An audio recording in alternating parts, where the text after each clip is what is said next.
రీసెంట్‌గా జరిగిన పోక్సో కేసులో బండి భగీరథ్ సరెండర్ అయిన విషయం అందరికీ తెలిసిందే. కానీ కోర్ట్ రీసెంట్‌గా ఆ కేసులో అతనికి ఇంట్రిమ్ బెయిల్ ఇచ్చింది. కానీ అందరికీ ఒక డౌట్ రావచ్చు.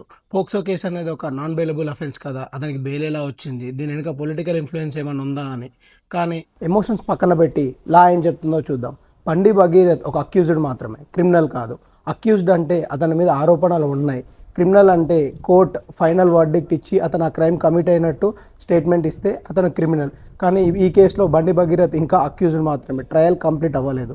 ఇండియన్ జ్యుడిషియల్ సిస్టంలో క్రైమ్ ప్రూవ్ అయ్యేంత వరకు ప్రతి అక్యూజ్డ్ ఒక ఇన్నోసెంట్ అంటిల్ ప్రూవెన్ గిల్టీ. ఇప్పుడు ఇంట్రిమ్ బెయిల్ గురించి మాట్లాడుకుందాం. ఇంట్రిమ్ బెయిల్ అంటే కోర్ట్ కొన్ని కండిషన్స్తో కొంతకాలం ఇచ్చే ఒక టెంపరీ బెయిల్. అది ఎలాంటి ఎమర్జెన్సీ సిచ్యువేషన్స్లో అయినా ఇవ్వడం జరుగుతుంది. ఇంట్రిమ్ బెయిల్ వచ్చిందంటే కేసు క్లోజ్ అయినట్టు కాదు.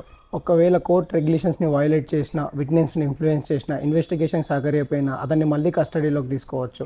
ఈ కేసులో అతనికి ఎడ్యుకేషన్ అనేది ఒక ఫ్యాక్టర్గా తీసుకొని ఇంట్రిమ్ బెయిల్ గ్రాంట్ చేయడం జరిగింది. లీగల్ అవేర్నెస్ వీడియోస్ కోసం మన పేజ్ని ఫాలో చేసి పెట్టుకోండి. కంటెంట్ నచ్చితే మీ ఫ్రెండ్స్కి షేర్ చేయండి.